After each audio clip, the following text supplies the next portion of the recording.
So I'm sort of, really cracking on. I'm sort of well into the sculpting of Robert Hitchings and Pike. So they're evolving in my studio at the moment.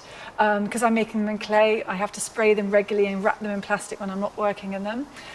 We've just approved the design for the Wren, so she will be coming later. As soon as this vessel is finished, and that is being made next door at the moment, when that's finished, we will set that at the correct height and angle.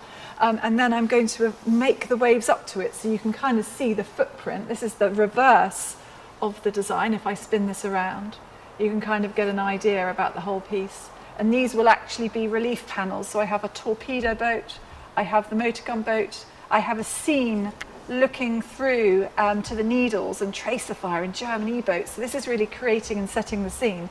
So actually you can see this is the reverse of the waves. I will be covering them in clay. As soon as the vessel's ready for me, we will offer up the waves to the boat, make sure everything fits, and then I'm going to cover everything in clay. And then I can really make sure I go into detail with the sculpting of the waves.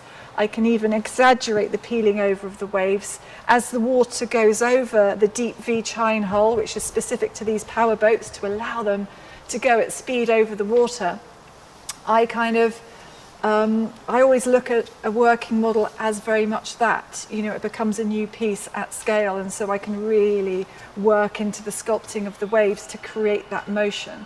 So yeah, it's all really exciting.